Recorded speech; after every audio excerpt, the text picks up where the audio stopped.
Welcome to the intersection of technology, cybersecurity, and society. Welcome to ITSP Magazine. Let's face it, the future is now. We're living in a connected cyber society, and we need to stop ignoring it or pretending that it's not affecting us. Join us as we explore how humanity arrived at this current state of digital reality and what it means to live amongst so much technology and data. Knowledge is power, now more than ever.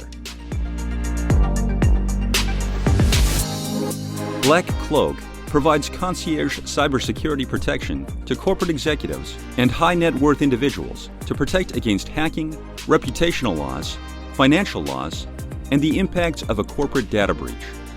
Learn more at blackcloak.io. BugCrowd's award-winning platform combines actionable contextual intelligence with the skill and experience of the world's most elite hackers to help leading organizations identify and fix vulnerabilities, protect customers, and make the digitally connected world a safer place. Learn more at bugcrowd.com. Devo unlocks the full value of machine data for the world's most instrumented enterprises. The Devo Data Analytics Platform addresses the explosion in volume of machine data and the crushing demands of algorithms and automation. Learn more at devo.com.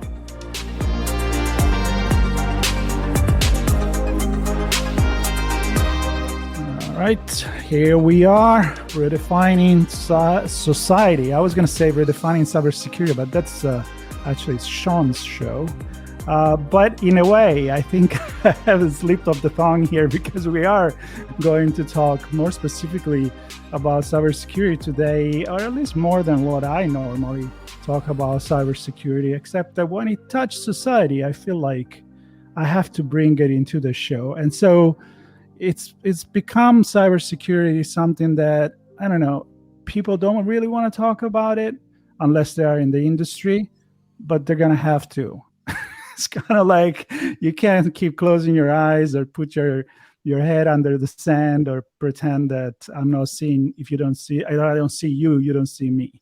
So truth is that we are dealing with that. And I think one of the proof for that is the fact that more and more there are news related to cybersecurity, and it's not just about the good old breach, right? It's there are certain regulator that want to know more about it, and I'm not just talking about Europe, but I'm talking about the US in this case. And I got this pitch for a conversation related to an article about some whistleblower award that's a little higher than what we thought it was going to be the record already, which when I saw the number, it wasn't that low anyway. And I brought here Igor Volovich with, I hope I didn't chop the last name and I pronounced it correctly, but if I did, you can correct me, from Cumulus. And he has some thoughts about this article, and I think we're going to go well above and beyond this article. So Igor, introduce yourself and let's get started. Igor Volovich, so it's actually pronounced Igor, but it's a common mistake. So, and of course, you've got a foreign name too, so I'm sure you get a lot of that. Igor Volovich, I'm with Cumulus. I'm the Vice President of Compliance Strategy, which, well, what's compliance strategy? It's a kind of a nebulous concept, and, well, strategy is difficult to define to begin with, but compliance strategy is really a way to think about the roadmap towards compliance and what does compliance do for an organization? These are the kinds of things that I like to talk about. There is a kind of a perception of compliance as a lagging indicator, something that you look in the rearview mirror of, and you just kind of look at it and say, well, this is what happened 3 months ago, 3 weeks ago, 3 years ago. If you look in the federal space, very common for compliance data to be very old, which means it's irrelevant for security purposes, right? So these are the kinds of things that I like to talk about: the convergence of compliance, risk, security, operationalizing compliance, bringing into a real world, into real time, and making less of a paper exercise, really a tool of risk management. And so that's what my function is. I do a lot of evangelizing. I talk within the industry and hopefully outside the industry also. And as you mentioned, cybersecurity touches everything. So we know that, right? And when people talk about cybersecurity, they typically think about technology, right? That's sort of almost synonymous. Think about cyber, you think about hackers, you think about the Matrix, and bad guys somewhere sitting in Russia and Belarus and Romania and many other places, right? 100 countries have hackers operating actively. So, but it's not really about that. A better synonym for that is trust. Cybersecurity is really about trust, and that's what I'd love to talk about and talk about the context of this huge whistleblower award. Yep.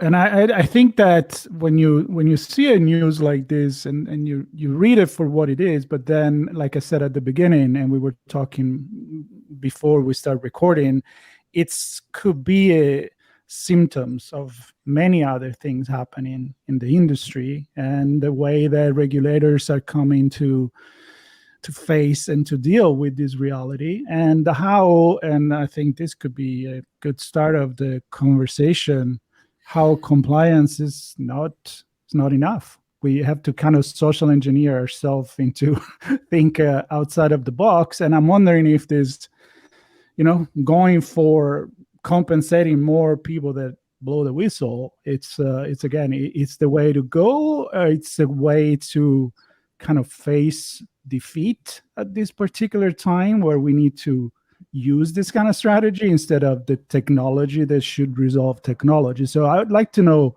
what is your thought on this, and if compliance is the reason maybe why we're getting here? I'll make it very simple. And Marco, this is a great question, right? Is compliance the culprit? And my contention is it is, right? In fact, I'm writing an article right now. I'll make it very simple, right? Compliance is at fault. And here's why, right? So when we think about compliance and what the function of compliance is, regulatory compliance, industry-specific compliance mandates, executive orders, et cetera, all of it is meant to really control behavior, right? We're trying to mandate behavior. We're trying to verify that the behavior is actually occurring the way that we intended to occur. And all of it is about managing risk, right? Unfortunately, the way compliance has been structured in many industries, including cybersecurity industry, it's typically a lagging indicator. What I mean by that is we're capturing past state. It's a historical reporting function. So a control fails, or control is not in place, or we say control is left open, or it's deficient in some way. And we talk about control, we mean anything. It could be a policy, it could be an operational control, it could be some kind of a workflow that has to be in place and it's not, or it's not being performed correctly, or it could be a piece of technology. And when you talk about technical controls, that's what we refer to them, typically a piece of technology, right? If that's not in place, it creates what we call a vulnerability. It's an opening. It's an opportunity for the bad guys to take advantage and exploit the environment and really dig in, go lateral, go vertical, and extract data, encrypt data, create ransomware scenarios, et cetera, right? So compliance is supposed to give us this consistent model, right? The frameworks, the standards, the regulations, the very prescriptive guidance on how to manage risk. Except, and these are all great ideas. Do this, don't do that. Protect yourself this way. Watch out for these kinds of threats. And it captures the kinds of threat profile that different industries have. So all of these are great ideas, except all of them suffer from the same problem. The problem is they're always capturing that past state, right? You're looking backwards. And that's where the failure point is, right? So great ideas, terrible implementation. And it's nobody's fault. It's just the way it's been done. So based on what you just said, and I definitely agree. I mean, on one side, coming from sociology, I wish people use common sense and we didn't need to tell them to, I don't know, put the seatbelt or don't burn yourself, don't put the house on fire, but they do. So we have to actually put it on labels and then, tell people what to do. So let's not go there. But we expect that people that are in cybersecurity, they are expert. They do it for a reason, right? Because they believe in what they do and they know that there is an enemy out there which is going to screw up things. So is compliance not working because the standard, that baseline, is too low, on your opinion, or it's very much a concept that we shouldn't use as we're using it? So the legacy kind of compliance, the traditional compliance that captures that past state, that's basically a paper exercise. Things happen, you do an audit or you do an assessment, and you figure out that a control has failed. At some point later down the line, that piece of information winds up on some dashboard or on some report that somebody may or may not read, right? And there are regulatory requirements. Of course, the SEC requires disclosures. CISA, which is the Cybersecurity and Infrastructure Security Agency, which is a subset of the Department of Homeland Security, requires disclosure within actually hours of a breach. So there are things like that, right? They're in place. The standards themselves are good. They're constantly being updated. They're very detailed. They're very advanced. There are literally scientists, computer scientists sitting at NIST, the National Institute of Standards and Technologies over in Maryland, creating these standards, right? They have industry input. I mean, these are great ideas, right? Some of these are industry self-regulatory standards like PCI DSS. This is meant to secure the credit card infrastructures. So these are fantastic ideas. If we only followed them in real time, and this is where the caveat comes in, right? If we could do it in real time, a lot of this stuff wouldn't exist. We wouldn't see these breaches every day. You know, the news headlines, every day somebody's getting breached. There was a ransomware attack. You know, if we were tracking it in real time, we'd probably get one a minute, right? It's happening all over the place. The malware ecosystem. I mean, I spent years and years working with law enforcement, chasing bad guys around the world, trying to disrupt criminal networks that are using malware to create things like ransomware attacks and data extraction models, et cetera, right? So we have all the tools in place. We have complete surplus of the kinds of technology you need. There are over 4,500 vendors working in the cybersecurity arena, right? There is no shortage of technology. And the idea that we have a shortage of people, we can have a conversation about that. There are some thoughts around that, whether it's a shortage of talent or it's a artificially depressed pay scale for the talent, right? It's basic economics, right? Supply, demand drives supply. We have plenty of demand on paper, but somehow we just can't turn out enough talent. There's a conversation to be had about that. Maybe a separate podcast, right? But but in terms of tools, technologies, understanding of from an operational perspective how to do this, right? We all know how to do this, right? And the standards inform us in doing it right. The thing that's missing is bringing it into real time. So is compliance broken? From that perspective, absolutely. If only compliance could be automated, done in real time, we could have the kind of convergence that we had experienced before with things like DevSecOps. And maybe most of the audience probably haven't heard that term, but basically development, security, and operations, operationalizing the development of computer code and making sure that it's secure at the same time, right? Not bolting on security after the fact. So we're talking about a similar transformation that took probably the most of the last 2 decades that happened in IT for that concept to be embraced. And I certainly don't want to spend the next 20 years evangelizing this idea, but if I have to, I will, right? I'll delay my retirement and I'll keep pushing this idea because I think it's super critical, right? We have invested so much into compliance and so much is spent on compliance. I mean, companies spend close to 40% of their security budget sometimes on compliance and they extract no value out of it from a security perspective. It's strictly a paper exercise, right? We're capturing past state, we're reporting it, and then we rinse, repeat, wipe hands on pants, and we do it again next quarter, next year, et cetera, right? No value, universally derided. Like this function, folks don't want it, right? CISOs don't want it, chief security officers. They hate having compliance in their portfolio. It's just a drain of resources and money and workflow and cycles, right? And they get no value out of it. So the only answer from my perspective is you got to bring compliance into real time.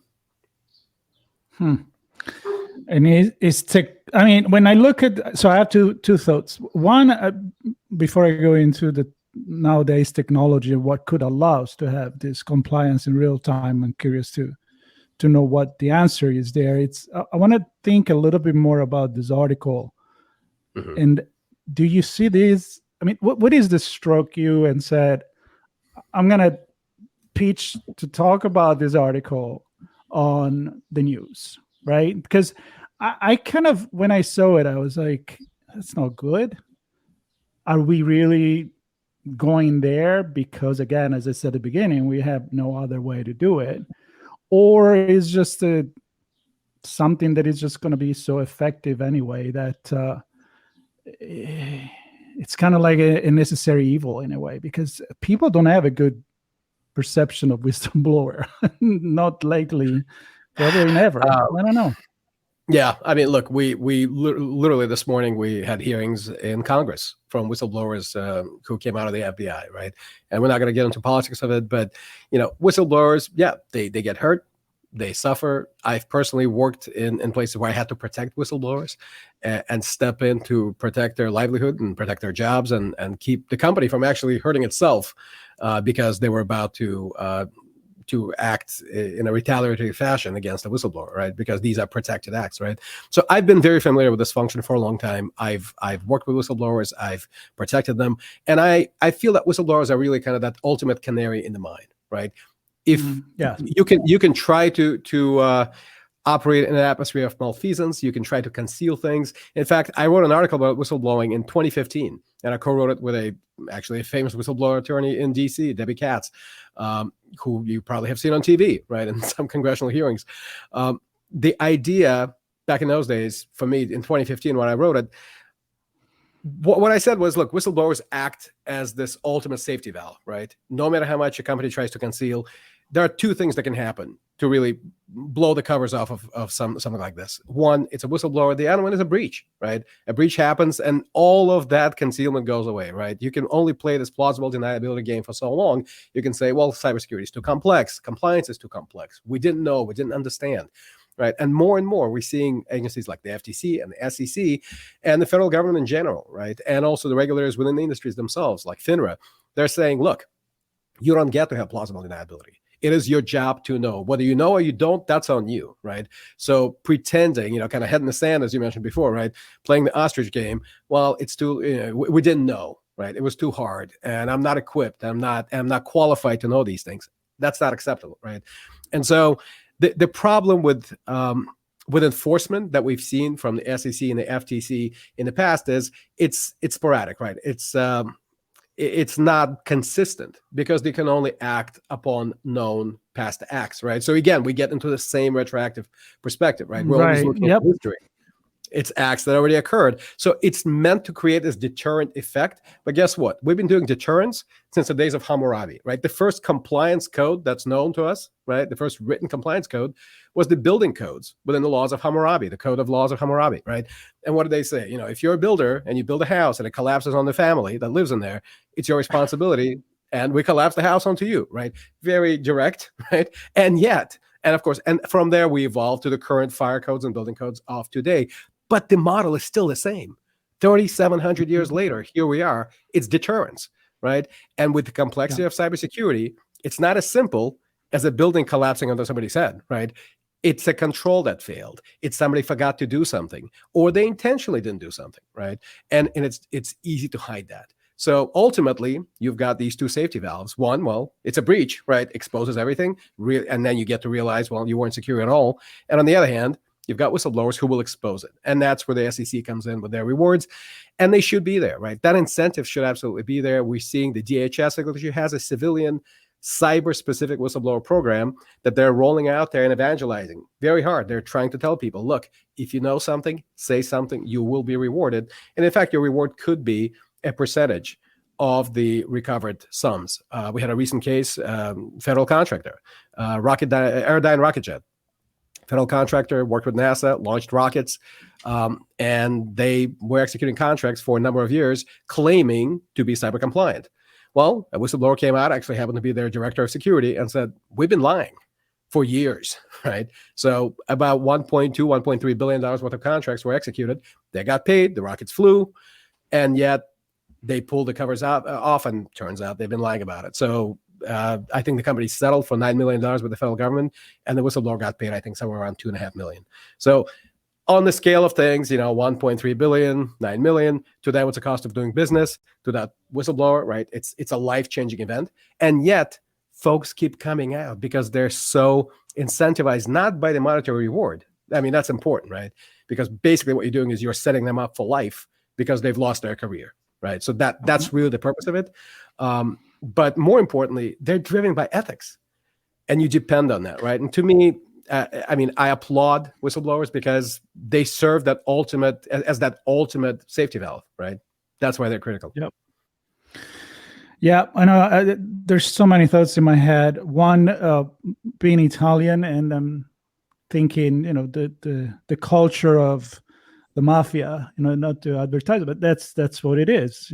Everybody just shut up and nobody's seen anything, nobody's done anything, and otherwise, else. There'll be consequences. And now this is the extreme where, it's delinquent, but what you describe and all the other situation that made me think about it, it's not just a cybersecurity issue. It's more of a human issue, right? So the point is, are we ever going to address that, or is it just part of being human? So in a way, I'm like, if we want to take this covering up or having the fear of losing a job, losing a career, and all of that, and repercussion on actually being honest and ethics and saving maybe people's life, maybe saving a lot of money to a company. Is there like a magic technology and AI that is going to come and like, look, I got no feelings. I take care of that. I'll see what's wrong. And what are you going to do? I don't need money to pay my rent. Right. So I don't know. I mean, it's a big question. Right. You mentioned Omerta, right? And so there's a recent article that came out in April that said that a third of organizations actually admit to covering up cyber breaches, right? So if they don't go public, they just keep them on the wraps, right? And 42% of IT and security professionals actually were told to conceal breaches and conceal malfeasance and conceal non-compliance. So again, even if legally you're supposed to. Of course, absolutely. And the SEC, I mean, just for the public, for the audience. That's right. Yeah. I mean, because ultimately what we're talking about is trying to correctly price the cybersecurity risk into decisions, but ultimately the shareholder value, right? The stock price. And so when you look at the SEC and their enforcement mandate, they look at it strictly from that. There's a duty to disclose public information. And this is critical, right? Cybersecurity is no longer just an item on a balance sheet, or it's just a, one line on the annual report, or the quarterly report, right? So the 10Q, 10K, the SEC is expanding its guidance. And in fact, it's saying, look, A, you have to have cybersecurity expertise on your board. B, you don't get to have this plausible deniability because, cybersecurity is just too difficult, right? We just didn't know, we couldn't figure it out. It's your job to know, it's your job to figure it out. And it's ultimately your accountability, your responsibility and accountability to report this credibly, right? So you can't play this game anymore. And when you don't, you get these big judgments. And of course, on the one hand, you're incentivized to do the right thing. On the other hand, the whistleblowers are incentivized to disclose when you're not doing it, right? And of course, the ultimate disclosure is the breach, right? Because once it goes public, you can't conceal it. And so then you wind up with congressional testimony like, the CEO of Colonial Pipeline, if you remember a couple of years ago, sitting in Congress and saying, look, here's my compliance report. We were fine, right? We didn't have password 123 as a password. And yet, people were able to get in, right, and exploit. And it was very simple exploitation, right? It didn't require very advanced hacking techniques because, again, they left something off of their compliance report. They didn't know about it. It was maybe an honest mistake. But here's the thing.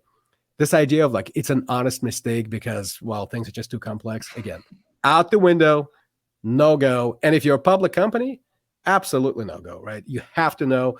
And let's say this, right? And not to take to go far afield on this, but we have seen historically, at least for the last 15 years, we've been waiting for the time where either consumers or shareholders will wise up and start making their investment or their buying decisions on the cybersecurity posture of either the company they want to invest in or the company they want to buy from. And we haven't seen either, right? What we have seen is we've seen bad guys do insider trading based on their internal knowledge of non-public information that they would get through hacking, right? They would break into a company, figure out their quarterly results, and then they would short the stock or they buy more of the stock. They do options plays, et cetera, based on that. So the bad guys who are not constrained by any sort of organizational boundaries or any sorts of ethics, that's kind of your pure economics at play, right? The bad guys always find a way. Right. And, as Milton Friedman said, regulation is government intrusion into efficiency of the market. Right. Well, that's pure efficiency of the market. Right. The bad guys, they don't respect anything. They break in. They're the ones who've been able to figure out how to price cybersecurity into the price of stock. The community writ large has not been able to. Right. And so to me, again, when the SEC does their enforcement action and also does their whistleblower awards, these are symptomatic of the fact that we don't have an economic model a sophisticated model for the investors to really price this in. It's an afterthought. Like much like most of security is an afterthought, and compliance is most definitely an afterthought, right? So is this. And it's problematic, right? So we have to rely on things like whistleblower awards and SEC enforcement action or FTC enforcement action, DHS, CISA enforcement action, et cetera, because again, it's sporadic, it's haphazard, it's not consistent. And this is not a way to assure trust in a digital ecosystem, in a digital economy, right? That's the thing that kind of keeps me up at night. So when folks kind of go, well, what about this breach? What about that breach? What about this standard? What about this framework? Which one should we pick and how should we apply it? Pick the one that's relevant to your industry, because that most likely represents the most relevant threat profile for that industry, right? PCI DSS, cardholder environments, FISMA, federal environments, et cetera, right? There's many, many frameworks. But the one thing that I will say is no matter the framework that you pick or that's picked for you by regulators, strive to bring it into real time. Whatever you do, make it real time. And guess what? Security operations is already happening in real time. It's been happening forever. We would never dream of doing security operations, running our SOCs, right, security operations centers, on data from 3 months ago. It's impossible. It's inconceivable. But yet in compliance, we accept it. Right? So there's this one kind of stepchild, the red-headed stepchild, sitting off to the side at like a little kid's table. The big boys are playing with the big toys. They're playing with real-time toys. They're pulling data into their SIMs, they're into their data lakes, they're making analytics happening in real time. And here's compliance off to the side, with their pocket protectors and their, taped glasses, doing nerd work of pulling these controls in by hand, making phone calls, doing data calls, shuffling a lot of paper. Really, I mean, not to denigrate anybody, but I call these human fax machine functions. Like they're acting as human fax machines. They're sneaker netting this data around their environment. And by the time it gets there, there's huge compliance lag built in, right? By the time you know of some failure, it's been months. And by the time you actually get it on some report and somebody makes a decision about it, and they get to do something about it, mitigate that risk, fix that hole, fix that vulnerability, it could be months, if not years. And we've seen it time and again, right? The mantra for the industry is compliant, but not secure. Well, it doesn't have to be that way. Where we're struggling as an industry to really elevate compliance to that same time scale that we've had with risk and security operations. Yeah, I mean, a lot of thinking, like where technology is nowadays, and we always say regulation cannot move as fast as technology. It's too fast. We're always catching up. That can come with ChatGPT and copyright laws, for example, just to bring one out there, or how we're going to use the new technology that all of the time is out there. So talking about new technology, I'd like to wrap this conversation with you doing what I like to do the most, which is asking you to put a hat, like your futurist hat on, and which often is also the present, because I'm assuming from your things that you say, I'm understanding that this real-time compliance is possible. It's not just a dream. And maybe, to look at what could be in an ideal utopian cybersecurity business world, maybe in 10, 15 years from now, just so that we have something to think about as we move forward.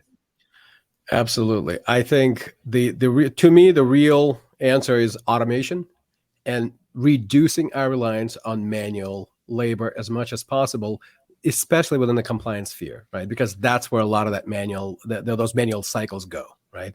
And I hate to say, but they go there to die, right? That, we spend all this time sneaker netting this data, or, manually deriving this data from our environments, trying to gain that visibility and dispel this kind of fog of war across our enterprise environments, trying to figure out what's going on, right? I mean, let's just simplify it, right? What is going on, and how do I know what's going on, right? I mean, it becomes kind of a philosophical question, right? Here's what I think I know about my environment. How much can I trust it?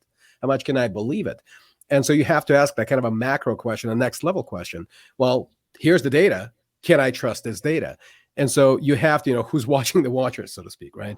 And so again, automation to me is not just a cool thing that we go, hey, we're automating, right? That's great. We're going to buy some technology and we're going to automate, and we're going to automate the data flows. We're going to ensure that analytics are happening in real time. We're going to enable technologies like big data and data lakes and cloud, and, make all of this kind of come together in real time, give us real time insights. It's not just for the sake of the technology evolution. right? And I think a lot of these conversations, unfortunately, start there. They start with the tech. They start what I call bottom up, right? We start with the tech, and we try to then figure out, well, what are the use cases? What's the value we're trying to derive out of it? I tend to work in reverse. I tend to envision that end state, as you said, put on my futurist hat. What's the n+2, n+3? What does the future look like? What is that nirvana state? And to me, the nirvana state is automating everything that can be automated. So automate the automatable, and figure out the absolute things that you got to have human cycles on, right? Where is a human brain required and where it's not, right? And if you have hands moving data, get away from that, right? That is the most basic automation that you can do today. And it's not really a question of technology, it's a question of strategy. If you are married to these legacy models, these legacy operational frameworks where you have silos, you have different departments, right? There's a great quote from the director of CISA, Jen Easterly. She said, our adversaries are unbounded by bureaucratic organizational boundaries, right? They don't worry about, is it in compliance? Is it risk? Is it security? Is it IT? Is it, a business unit? They don't care. Data is data, right? And we need to adopt that same mentality, that same philosophy. It's just data, right? And once you start converging your mindset, then you start converging the data points, right? And once you realize, well, a lot of this data is the same data, and you don't have compliance data, security data, IT data. It's all just data. And we see some of the forward-thinking enterprises out there doing this already. I'm aware of a couple who are in the healthcare space who are actually converging a lot of that data, dumping it into a data lake, and letting AI and ML, machine learning, figure out these patterns that are human would not be able to figure out, right? And they're fusing their fraud cases in the healthcare space. They're fusing their financial cases. They're fusing their cybersecurity cases together, and they're figuring out how one feeds into another. We're standing at the precipice, especially with things like ChatGPT and generative AI, where the machine can really figure out how to kind of program itself, right? It's super exciting for me because the biggest thing in cybersecurity is the volume of data, but it's what we call the fog of more, right? The fog of war, but it's really the fog of. We have so much. Yep. We get fog of more, right? So for me, automation, augmenting with machine learning, augmenting with AI, it carries a lot of promise. But again, we have to be very careful at how we apply it, right? Because then the questions start to come up. Well, I've got 400 analysts doing compliance in my environment. I mean, we're talking like large federal environments, large federal contractors. It's not uncommon to have several hundred analysts who are working on nothing but compliance. Well, what happens to them, right? What do they do? Do we train them? Do we now get into a conversation that we had a few years back? Well, our minors in West Virginia are going to have to write code. Like, we're going to teach them at 55 years old how to write code, like that kind of stuff. It becomes really uncomfortable. And you hear folks like Elon Musk and others who are, and Sam Altman, like they're talking about things like basic universal income, because then you start worrying about, well, what am I going to do with all these folks? They might be, too far down their career path to really retrain or unwilling to retrain. So you have to kind of apply. It's a multifaceted conversation, right? You have to be applying systems design thinking to the entire problem set, right? And you have to understand the political parameters, the policy parameters, the strategy parameters. All of this has to come together, right? It cannot be just a conversation about technology or about AI or about compliance or regulation. All these things kind of have to be talked about at once. And it's really hard to bring enough folks into one virtual forum where these conversations can happen, because, we tend to kind of follow our own tribe, right? That's the big problem. So I have a lot of hope. I think going ahead 2-3 years, I think we're looking at AI being kind of a co-pilot. And in fact, Microsoft calls their AI co-pilot, right, within GitHub. So it's kind of a co-pilot. I don't think we're ever going to relinquish full control. It's kind of like we're never going to have robots flying commercial airliners. It'll just never happen. Why? Because we need skin in the game, right? You need the pilot up front, because his life and my life are in the same boat, literally, right? You need that. Literally. Yep. Right? But so I think it's more of a co-pilot conversation, and I can see more and more augmentation start to happen. So that's what I'd like to see, and I think we're moving in that direction already. Big companies like Splunk, for instance, give them a shout out. A lot of respect for what they do, and they're onboarding those kinds of use cases. I mean, there's literally not a company today that's not thinking about AI. A lot of it is kind of buzz, right? They're trying to capture momentum, capture the trend, capture the buzz, trend jack, if you will. But in reality, if you're being conscious and conscientious and really have a lot of integrity in that conversation, I think you can derive a lot of value out of AI, and especially generative AI and large language models. Look, You look in compliance, pulling all that data together, interpreting that data. Again, lots of volumes of data. It's very verbose.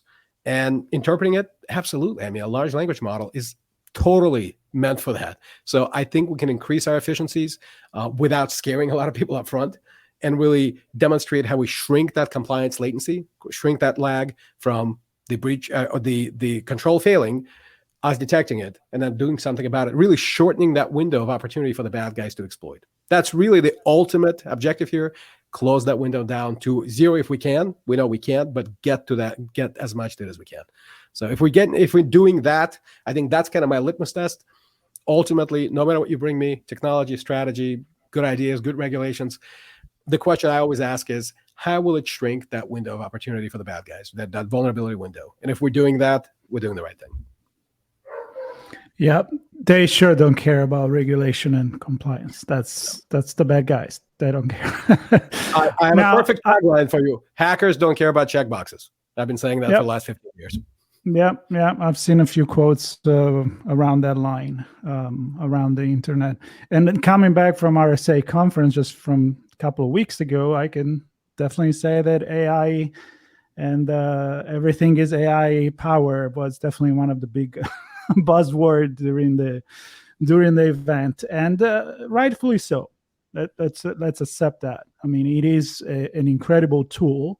Is a tool, and we need to use it. I love your co-pilot analogy there. And another thing that I want to say, closing this and thanking you, because you're really great speaker. I was fascinated by you deliver everything, Igor. And it also made me think about how what you said, it's obviously cybersecurity, but I could not stop from saying this is true for the medical field. And that's not just because you're wearing what you're wearing. And people listening to the audio, they should definitely check out the YouTube. I'm not going to give it up. But there is a field where there is so much knowledge, and why don't you want to have an artificial intelligence reading through millions and millions of scans and figure out why that is happening while it's happening? And there is too much knowledge to manage, and so goes for a lot of other things. So being a Redefining Society podcast, a lot of our audience is maybe not too not only involved in cybersecurity, but they're curious. They want to know, and I think you painted a really good pictures about what the future could look like.